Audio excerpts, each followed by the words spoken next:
The air in the ancient ruins of Angkor Wat was thick with a silence that felt heavier than the humid Cambodian air. It wasn't the peaceful stillness of a forgotten place, but a charged, anticipatory quiet, as if the very stones were holding their breath. Dr. Aris Thorne, a renowned cryptozoologist with a reputation for chasing myths, felt it prickle his skin. He'd spent weeks meticulously mapping the crumbling temples, guided by fragmented local legends and a gnawing intuition that something primal, something old, slumbered here. His team, a small but dedicated group of archaeologists and linguists, shared his unease, their usual boisterous camaraderie replaced by hushed whispers and sidelong glances. Lena Petrova, the lead linguist, her brow perpetually furrowed over ancient Khmer script, was particularly unnerved. She'd found recurring symbols, unlike any known ancient language, depicting creatures that defied biological classification, beings of shadow and scale, of impossible angles, and a hunger that seemed to transcend mere sustenance. It was in the deepest, most overgrown section of Ta Prohm, where the jungle had reclaimed its hold with an almost sentient ferocity, that the first truly inexplicable event occurred. The air shimmered, not with heat, but with a palpable distortion, a visual tremor that made the banyan roots twisting through the sandstone appear to writhe with a life of their own. A low hum, too deep for the ear to consciously register, but felt in the bone, vibrated through the earth. One of the local guides, a man named Sak, a pillar of stoic composure, abruptly dropped his machete and fled, his face a mask of primal terror, muttering about the whisper of the deep stone. That night, camped amidst the ghostly silhouettes of temple spires, sleep offered no respite. Strange dreams, vivid and unsettling, plagued Aris. He saw amorphous shapes coalescing from primordial ooze, evolving with terrifying speed, not through gradual adaptation, but through violent, impossible transformations. Creatures of scales that shimmered like obsidian, with limbs that seemed to fold in on themselves, their eyes burning with an ancient, malevolent intelligence. He awoke with a gasp, the phantom scent of ozone and decay clinging to his nostrils. Lena, her face pale in the moonlight, reported similar dreams, each more disturbing than the last. She confessed to piecing together fragments of the obscure script, whispers of entities that predated humanity, beings that existed in the liminal spaces between dimensions, their forms fluid, adaptable, and terrifyingly hungry. She spoke of a cyclical awakening tied to celestial alignments and geological shifts, a time when the veil between worlds thinned and these ancient horrors could manifest. Aris, ever the skeptic, attributed it to the overwhelming atmosphere, the isolation, the pervasive sense of dread. But even he couldn't ignore the increasingly bizarre occurrences. Tools vanished from their secured storage, only to reappear days later in impossible locations, encrusted with a strange phosphorescent moss. A chilling wind, carrying no scent of the jungle, would sweep through their camp, extinguishing their fires and leaving behind an unnatural cold. Then came the sounds. Not the familiar nocturnal symphony of the jungle, but discordant clicks, guttural rasps, and a low, resonant thrumming that seemed to emanate from the very bedrock beneath them. The turning point came at the Bayon, its enigmatic faces carved into the towers staring out with their ageless, inscrutable expressions. While exploring a recently uncovered chamber hidden behind a collapsed wall, they found it. Not an artifact, not a fossil, but a chrysalis. It was enormous, roughly the size of a small car, pulsating with a faint internal light. Its surface was a mottled, iridescent material, hard as chitin, yet strangely yielding to the touch. Lena, her hands trembling, recognized symbols etched into its surface. Mirroring the ones in her ancient texts. They depicted a creature shedding its skin, not in a biological sense, but in a metaphysical one, a shedding of realities. The chrysalis hummed with that familiar bone-shaking vibration, stronger now, almost overwhelming. Aris, his scientific curiosity battling with a growing sense of dread, insisted on studying it. He ordered the team to set up monitoring equipment, to collect samples, to understand this impossible biological anomaly. But as they worked, a shift occurred. The air grew impossibly heavy, charged with an unseen energy. The light within the chrysalis intensified, pulsing faster, brighter. Then a crack. A hairline fracture appeared on its surface, and with a sound like grinding glaciers, it began to split open. What emerged was not what any of them had anticipated. It wasn't a single discrete creature. It was a fluid, shifting mass of bioluminescent tendrils, coalescing and dissolving with dizzying speed. It was a kaleidoscope of biological impossibility, a living embodiment of evolutionary nightmares. At one moment, it resembled a colossal, many-limbed insect, its exoskeleton shimmering with an alien iridescence. The next, it contorted into something serpentine, its scales shifting through a spectrum of colors that defied natural pigment. Then, it would briefly take on a vaguely humanoid form, its limbs impossibly long and jointed, its face a mere suggestion of features dominated by a single, impossibly ancient eye that burned with an intelligence far beyond human comprehension.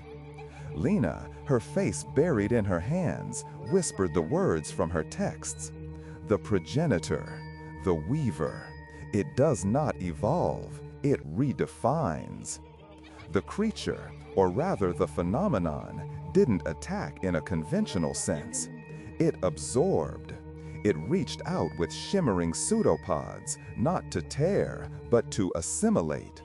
It flowed over a section of the temple wall, and the stone seemed to melt, to become part of its ever-changing form, its textures and patterns incorporated into the creature's own being.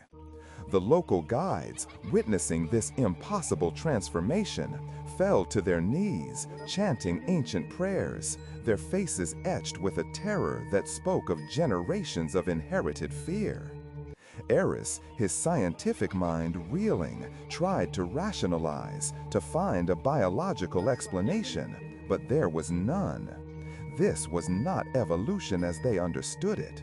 This was something far older, far more terrifying, a force that had lain dormant for millennia, now awakening to reshape the world in its own alien image. Panic erupted. The team scrambled to retreat, but the creature was faster than any physical entity. It flowed, it pulsed, it expanded.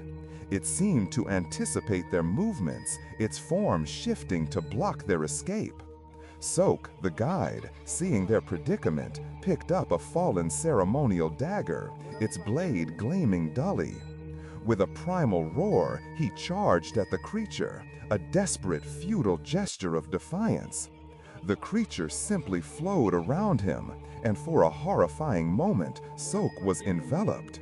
His screams were abruptly silenced, replaced by a series of wet, tearing sounds, and then, nothing. His form was gone, absorbed into the pulsating mass. The creature seemed to digest him, its internal luminescence flaring with what felt like satisfaction. The other guides, their fate shattered, scattered into the encroaching jungle, their prayers turning to panicked cries. Aris, Lena, and the remaining few members of the team found themselves cornered in a narrow passageway. The creature loomed before them, its form now subtly altered, a hint of Sok's defiance perhaps, or a new, terrible assimilation. It pulsed, and the air around them grew cold, the familiar scent of decay now tinged with something metallic, something ancient. Lena, her voice a strained whisper, spoke of the legends again. It learns, It adapts. It becomes what it consumes. It is the ultimate predator, not of flesh, but of form, of existence itself. Aris Finally understood. This wasn't a monster from the past. It was a fundamental force, a primeval algorithm of creation and destruction, a living testament to the terrifying possibilities of existence beyond human ken. The creature extended a tendril, impossibly long and thin, tipped with a swirling vortex of light. It didn't attack with brute force, but with a seductive, disorienting allure. The team members began to succumb, their eyes glazing over, their forms softening, as if their very essence was being drawn out, pulled into the creature's ever-changing matrix. Aris watched, paralyzed by a horror that transcended fear.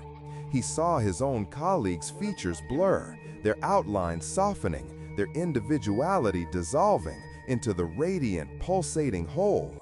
He felt a pull, a subtle yearning to join them, to become part of something so vast, so ancient.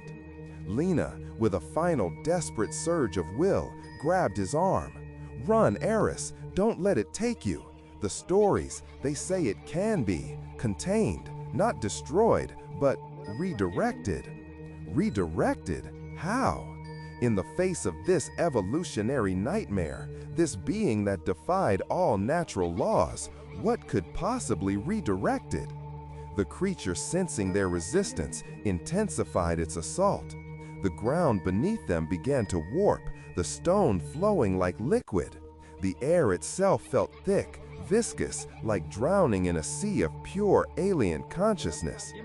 Aris, with a surge of adrenaline, pulled Lena with him, stumbling back into the deeper recesses of the temple. He remembered something Lena had translated, a fragment about the heart of the earth, a place of immense geological power, a point of convergence for the planet's energies. It was a long shot, a desperate gamble, but it was all they had. They ran, the pulsing of the creature a constant, terrifying rhythm behind them. The ruins seemed to shift and reconfigure as they fled, pathways appearing and disappearing, the very architecture bending to the creature's will. They heard the sickening sounds of their team members' final assimilation, their screams swallowed by the encroaching hum. They burst out of Ta Prohm, the jungle offering a deceptive, fleeting sense of normalcy. But the hum followed, a pervasive vibration that made the leaves tremble and the birds fall silent. They navigated by instinct and Lena's fragmented knowledge, seeking the oldest, deepest parts of the jungle, the places where the earth itself felt raw and untamed. The creature was a constant presence, not always visible, but always felt, its influence warping the very reality around them. Trees twisted into impossible shapes, their bark resembling shifting, iridescent spales. The air grew heavy with the scent of ozone and something impossibly ancient, something that predated life itself. They reached a vast primeval cavern, its entrance shrouded in a mist that seemed to writhe with unseen energy. This was it, Lena whispered, the nexus, the heart. As they stepped into the cavern, the hum intensified, becoming a deafening roar that vibrated through their very souls. The creature coalesced at the entrance, its form now a terrifying amalgam of all it had consumed, including glimpses of Sock and Aris's team, their faces distorted in silent screams. It pulsed, preparing to deliver the final blow, to absorb them completely, to add their unique evolutionary pathways to its ever-expanding repertoire. But as the creature surged forward, Aris remembered Lena's words. It redefines, it adapts, it becomes. He realized the creature wasn't merely a predator, it was a catalyst, a voracious, destructive force of change. If it could adapt to consume, could it not also adapt to integrate? He looked at Lena, her face a mask of grim determination. He pointed towards a cluster of massive crystalline formations deep within the cavern, radiating a faint internal light, resonating with a primal energy. The nexus, Aris gasped. It absorbs. Maybe it can absorb us into it. He knew what he had to do. It was a suicidal gambit, a desperate act of faith. He pushed Lena towards the exit, towards the sliver of moonlight that offered a path back to the world. Go, tell them, the evolution, it's not over, it's just begun. And with that, Aris Thorne, the cryptozoologist who had chased myths, turned and ran directly towards the approaching, ever-shifting horror. He didn't fight it, he embraced it. He opened himself to its overwhelming alien consciousness, not in surrender, but in a final, desperate act of integration. The creature enveloped him, its tendrils wrapped around him, pulling him in. There was a blinding flash of light, a deafening roar of energy, and then silence. The creature, at the cavern entrance, pulsed once more, its iridescent sheen now subtly different. A hint of human form, a flicker of Aris's defiant gaze within its ever-shifting mass. It turned, not with the aggressive intent of a predator, but with a strange, melancholic grace, and flowed back into the depths of the earth, a living testament to the terrifying, unending evolution of monsters. A creature that was no longer just a being of shadow and scale, but of bone, of flesh, of intellect, and of a profound cosmic hunger that would forever redefine the very meaning of life. The jungle remained silent, but the air itself seemed to whisper of what was to come, of a world irrevocably changed, of a new form of existence taking root in the deepest, darkest corners of the earth, waiting for its moment to redefine everything.